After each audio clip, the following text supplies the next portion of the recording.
one of the most effective ways for us to get new large retail accounts is through in-person trade shows. They do seem expensive, but you don't need to spend 20 grand on a massive fancy stand. I think most of it is being there.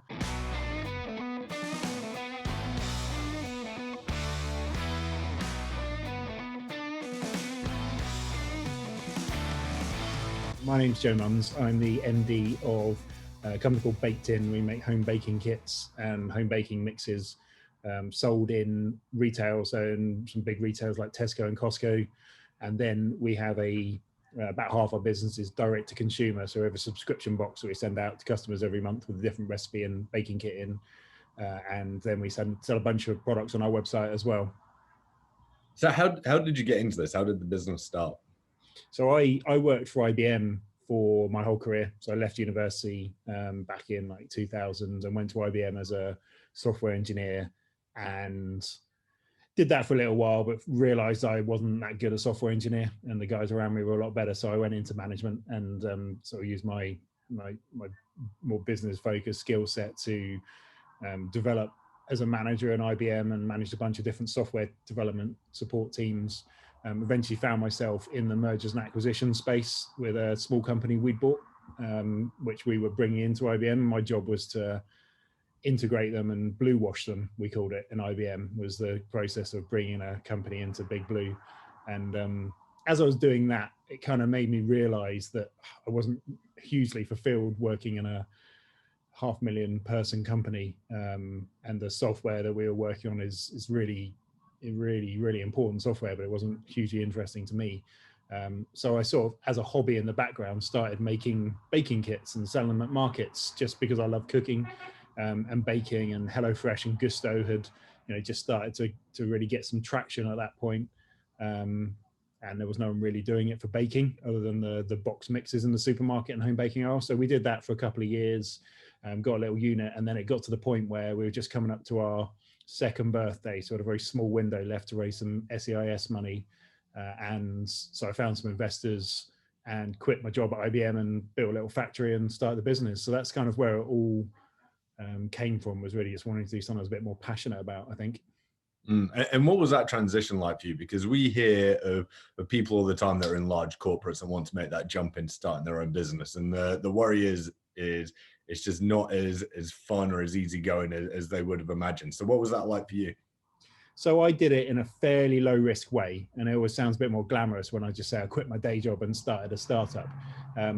IBM is a really good flexible employer. And so even though I was in a kind of senior management role, they let me compress my hours down. So I worked Monday to Thursday and I had Fridays off, which meant I could just kind of build Bakedin a bit on the Fridays. And openly, they knew what I was doing. It was, I think it wasn't covert, it was kind of supportive. And then when I did leave, it was, we all left on good terms. But I took a leave of absence for a year.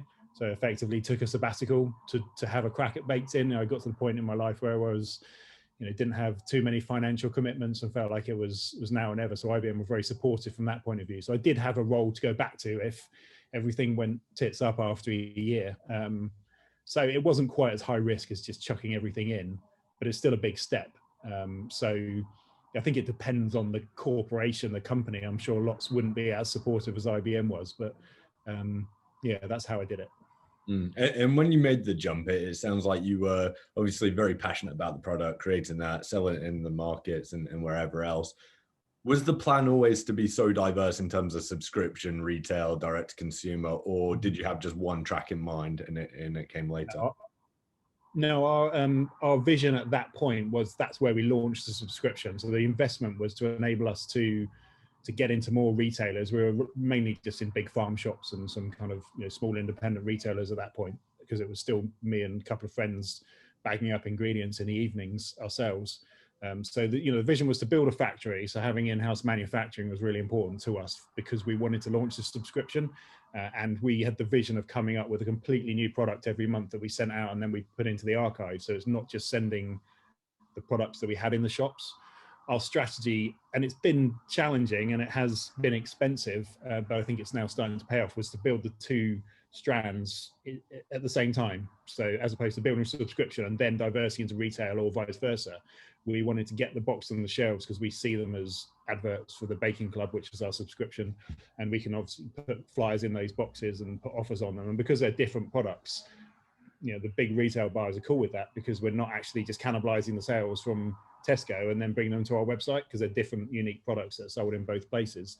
So the investment was to build the manufacturing capabilities that we started off with 150 boxes a month, and it's pretty expensive process wise to make a brand new product for 150 boxes with all the admin that we need to do from the food manufacturing side, and all the product development, the testing, make a massive loss on it at 150 boxes. So that's why it was essential we had our own in-house manufacturing team, and that's one of the reasons why we were able to take advantage of the massive boost we got during lockdowns of people baking at home, as we had the manufacturing in our hands, and we could work night shifts and overtime to get products out, whereas if we'd been dependent on co-manufacturers, the lead times are going out to 8 or 9 weeks this time last year, and it was might have ended up killing us. So that was the vision, was to do these two things. And we send out about 22,000 subscription boxes a month now, all on the same day. So today is the day we're putting all the labels on.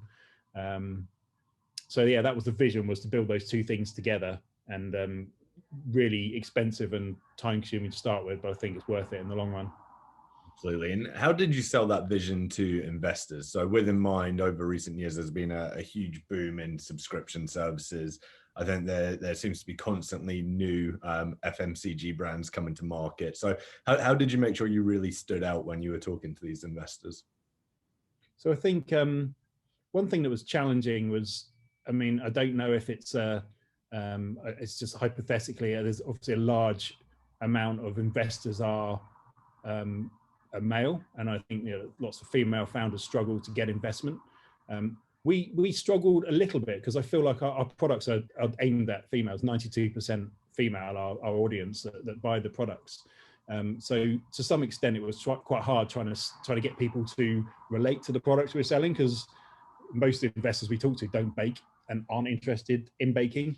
That's definitely something that hopefully, as the investment community becomes more diverse, which I'm optimistic it will, things like baking will be maybe easier to find investors for than beer. So we started out on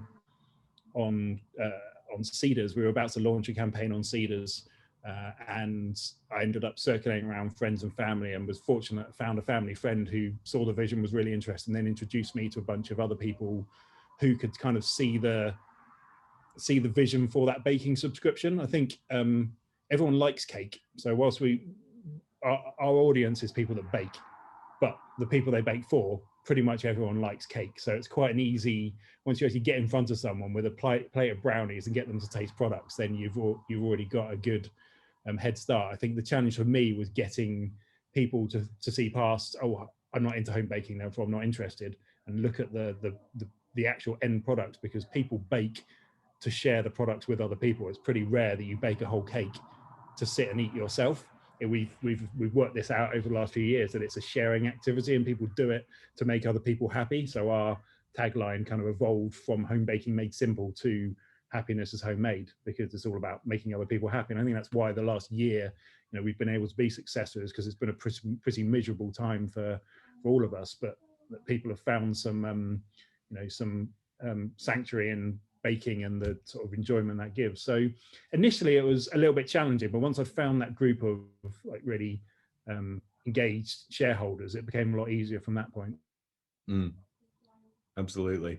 And obviously it's been a huge success on both sides, but particularly the subscription side. To have 22,000 subscribers is very impressive. So not only have you got that validation, but also you're getting credit from the press as well. So I saw listed in the Independent a couple of years running as one of the top food subscriptions. So what does that type of press do for the business?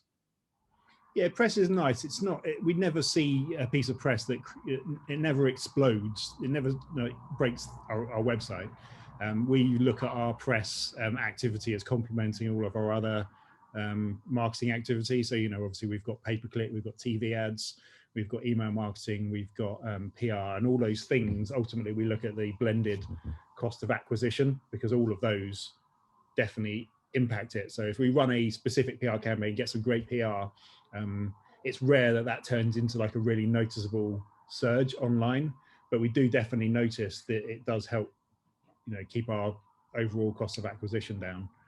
Occasionally we've had a few features on TV, which, almost accidental. Last year, our gingerbread house was on a Philip Schofield program at Christmas of gingerbread house kits, and there was a test, and that created a massive spike. We sold 1,000 orders that night. But in general, the bits of PR, we see them all as cumulative to help in the overall marketing effort.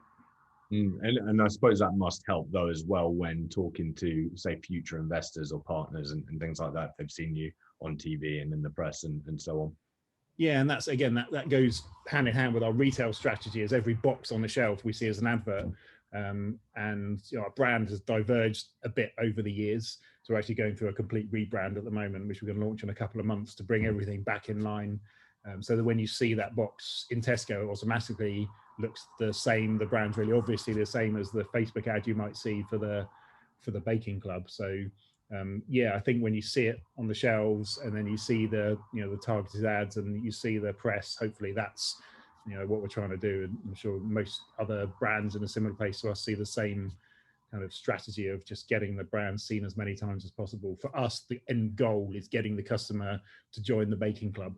So pretty much everything we do, that's our North Star metric, is how many people we've got that are subscribing to our boxes, because we know once we get them into that community, they're the people that buy the most from us all year round, and buy the most gifts, and hopefully then buy the products in retail as well. So on the retail side, what's your experience been of that? How do you get into a Tesco or a Sainsbury's? I think there's lots of different ways to skin a cat, but we've just done it by brute force and just persistence. My brother Patrick joined the business a couple of years in, and he's the other director, so he looks after all our retail sales. And he came from the British Army, so didn't come from a sales background at all. But we've looked at sales very much as a relationship, common sense type activity, and it's easier now that we've got the contacts. Starting out, trying to get those contacts was really difficult. So we were lucky to get a few introductions from people we knew to certain buyers, but I think it snowballs, and as again buyers become more aware of your brand, it becomes easier to open those doors yourself. Trade shows have been really important to us, and getting out there and having a presence. And I think they do seem expensive, but you don't need to spend 20 grand on a massive fancy stand. I think most of it is being there, and most of the buyers are going to walk up and down the aisles anyway. So as long as you're there and you're in the room with them, then that's been one of the most effective ways for us to get new large retail accounts, is through in-person trade shows. Obviously that's gone away in the last year, and hopefully is coming back in the next couple of months. So it sounds like you've had incredible growth over the past few years. So how's that affected your role in the business? How's that evolved over time? Yeah, I mean, as the business gets bigger, you have to kind of give up control to other people. That's, I think, fundamental to growing. There's about 40 of us now because we've got a team in the factory. I'm still probably a little bit too immersed in too many parts of the business. So my focus is of hiring people that are better than me at the various roles that we need to really excel. My next role will be a head of digital marketing, and someone with real experience in that side, because now 50% of our revenue is direct to consumer, whereas traditionally it was only 10 or 20%. The stakes are much higher now, so it's really important that we're at the leading edge of digital marketing, as opposed to just doing a good job of it. So yeah, my role is just kind of moving gradually towards trying to oversee a manufacturing business and a direct to consumer brand and a retail brand, and trying to make sure that the teams running those are as effective as possible. So what's next then? What are the big goals over the next year or so? So we're going through a Series A round at the moment. Hopefully should complete soon, and that largely is to really double down on the momentum we've gained in the last sort of 18 months to build out we're going to launch another subscription box. So at the moment we have a baking club, a bread baking club. We're going to be launching a junior baking club imminently. So that'll be our 3 core subscriptions.